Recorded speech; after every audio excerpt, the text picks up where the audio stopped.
안녕하세요. 김성길 목사와 함께하는 천국의 이정표, 이 시간 77회가 되겠습니다. 지금 우리가 이제 계시록 19장을 정리하고 있습니다. 지난 시간에는 1절부터 10절까지 해서 왜 할렐루야를 해야 되는지, 이제 세상 심판하면서 하나님 나라 임하고 성도들의 영광의 잔치가 벌어지는 것을 인해서 하나님을 찬양하는 할렐루야가 등장하는 이 내용을 봤습니다. 멋진 빵빠레가 이제 빵빠레가 쫙 울리는 거죠. 이 빵빠레와 함께 이제 주님이 강림하시는 장면입니다. 그토록 성경에서 말씀하셨던 예수님의 재림, 강림의 모습이 바로 11절부터 쭉 나타나고 있습니다. 자, 우리가 이것을 이해하기 위해서는 이 그림을 좀 먼저 한번 살펴보겠습니다. 자, 이 내용을 보시면은 먼저, 자, 이게 뭔지인지 아시겠죠? 이거. 자, 먼저 남북 전쟁이 있습니다. 요한계시록은 이것은 다니엘서 11장 40절부터 45절까지 내용이고, 이것이 바로 계시록의 시작이에요. 첫째부터 넷째까지의 나팔입니다. 남북 전쟁. 여기서부터 이제 역사가, 마지막 역사가 시작이 되는 거예요. 그리고 난 다음에 이제 적그리스도가 등장을 했죠. 그리고 나서 이 동서전쟁, 적그리스도의 세력과 동방의 세력이 충돌을 합니다. 이게 바로 여섯째 나팔, 그리고 여섯째 대접 사건이죠. 자, 그리고 난 다음에 이제 동서전쟁은 아마겟돈 전쟁과 연관을 가지고 있어요. 그래서 적그리스도의 세력이 이 전쟁에서 이기고 나서 이 무리들을 데리고 이리 갈지, 목적은 뭐예요? 아마겟돈 전쟁의 목적은 적그리스도가 예루살렘 성전을 없애는 거예요. 예루살렘을 지상에서 완전히 뽑아내버리는 거예요. 하나님의 도성을 자기가 이용했지만 거룩한 성전에 자기 우상을 세워놓고 활용했잖아요. 근데 이제는 유대인들의 회심과 함께 이제 지구상에서 하나님의 도성을 대표하는 바로 예루살렘 성을 지구에서 뽑아내버리려고 하는 거예요. 그래서 예루살렘으로 쳐들어가기 위해서 아마겟돈으로 가는 거거든요. 스가랴서 12장 또 14장 1절부터 예루살렘을 공격해 나갈 때, 이때 이제 바로 하늘에 계신 주님께서 강림하시는 거예요. 그래서 예수님이 강림하시는 계시록 19장 11절부터 마지막 절까지는 요 장면이에요. 요 장면. 이제 적그리스도의 세계도 심판을 받고, 이제는 남은 건 적그리스도가 잡혀가지고 이제는 멸망으로 들어가는 거죠. 그래서 적그리스도가 이겨서 다 데리고 가든, 아니면 이런 상황이 동시적으로 다 동서전쟁으로 모였는데 어떤 상황들의 변화로 다 같이 아마겟돈으로 가게 됐든지 간에 동서전쟁으로 인해서 그 다음에 아마겟돈으로 내려가는 이 상황이 우리가 계시록 16장이나 스가랴서 12장에서 다 볼 수 있었습니다. 자, 그러면 이제 계시록 19장의 11절부터 21절까지, 11절부터 21절까지는 요 장면이에요. 요 장면입니다.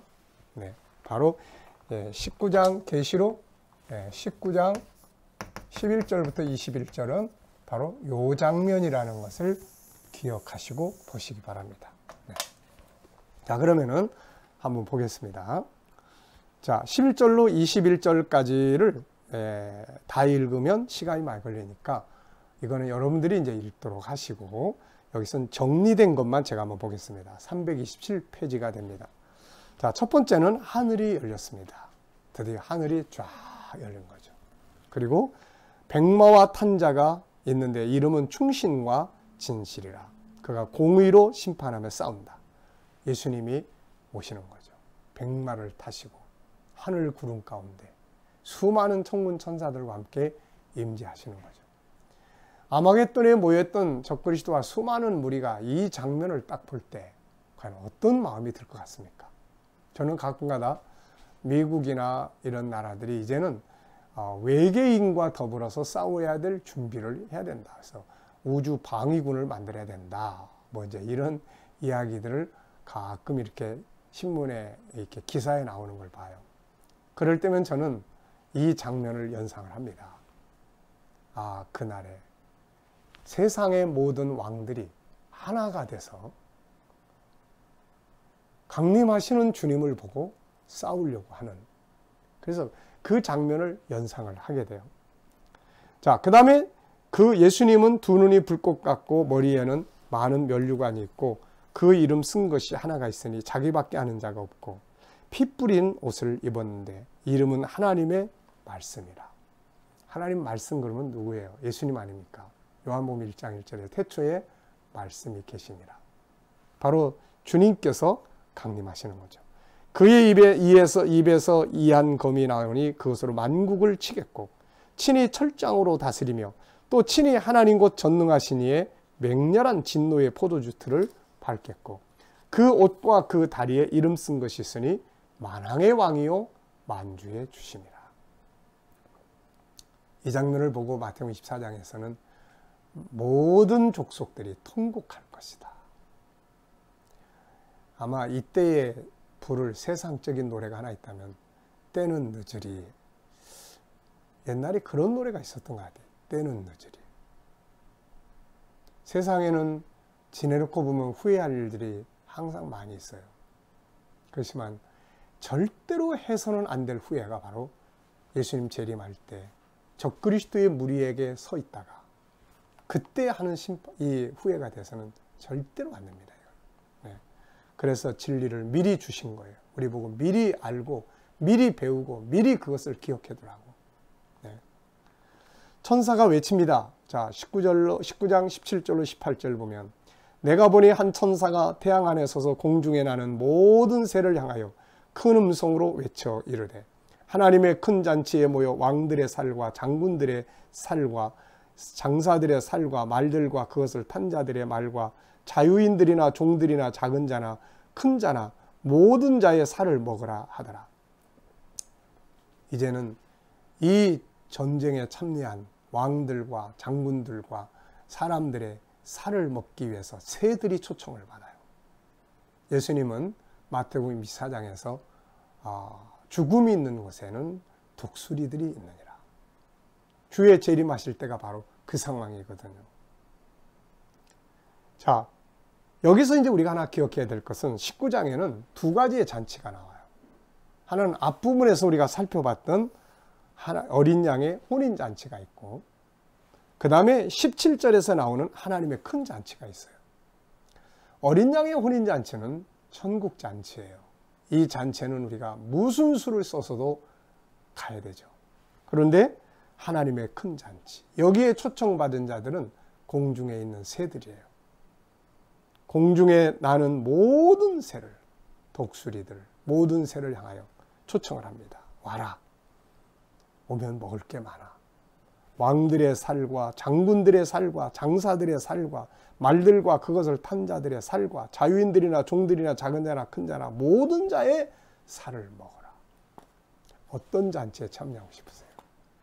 어린 양의 혼인잔치에 참석하려면 적그리스도와 무조건 싸워서 이겨야 되고 올바른 믿음 가지고 살아야죠. 하나님의 큰 잔치에 참여하고 싶은 분들은 그냥 세상에 푹 빠져서 인본주의에 푹 빠져서 살면 되고 적그리스도에게 굴복해서 살면 되는 거예요. 이 두 잔치, 우리 자녀들이 어느 잔치에 있기를 바랍니까? 또 어느 잔치에 참여할 것 같습니까? 이거 생각하면 막 마음이 메어지는 거죠.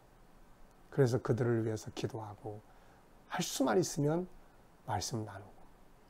저는 우리 아들을 늦게 하나 낳아서 참 하나님이 귀한 선물을 주셨어요.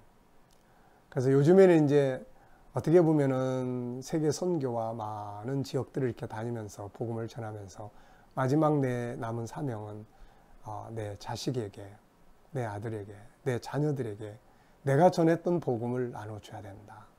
그래서 한 번은 우리 아들을 붙들고, 야, 아빠가 온 세계를 돌아다니면서 이 복음 전하러 다녔는데 네가 이걸 모르면 되겠냐 안 되겠냐? 안 되겠죠. 그럼 이제부터 공부하자. 그래서 올해 코로나 바이러스가 나기 전에는 작년까지는 제가 아들은 외국에 나가 있으니까 해마다 한 번씩 갔어요. 가서 이틀씩 맛있는 거 사 먹어가면서 필요한 말씀들을 함께 나누고 그랬습니다. 앞으로도 물론 그렇게 할 거고요. 내가 사랑하는 자식들인데 이 복음이 정말 중요하다면 세상에 딴 사람에게만 전할 게 아니라 우리 자식들이 알아야잖아요. 요한이가 우리 아들이 어렸을 때 이제 방학 때 한국에 나오면 제가 아르바이트비를 10,000원씩 주면서 1시간당 다니엘서를 항상 읽게 했습니다. 저는 다니엘서를 굉장히 중요하게 생각해요. 여러분, 우리 자녀들이 하나님의 큰 잔치에 참여하면 절대로 안 되죠. 어린 양의 혼인잔치에 참여해야죠. 자, 그리고 이제 드디어 19장 19절 짐승과 땅의 임금들과 그 군대들이 모여 말탄 자 곧 예수 그리스도와 그의 군대로 더불어 전쟁을 일으킵니다. 이 짐승이 적그리스도죠. 짐승. 그리고 20절 21절 드디어 짐승이 잡히고 거짓 선지자도 잡혀서 산채로 유황 불붙는 못에 던져집니다. 이게 끝이에요. 나머지는 말탄 자 입으로 나오는 검의 죽음에 모든 새가 그 고기로 배불리우게 됩니다. 자, 여러분, 드디어 짐승이 잡혀요. 적그리스도가 잡히는 거예요. 적그리스도를 계시록에서는 짐승, 다니엘서 7장에서는 작은 뿔, 그리고 사도 바울은 불법의 사람, 예수님은 멸망에 가증한 것, 계시록에서는 짐승, 계시록에서 용은 마귀를 말하는 거고 짐승은 마귀의 아들 적그리스도를 말합니다. 드디어 역사가 끝나는 거예요.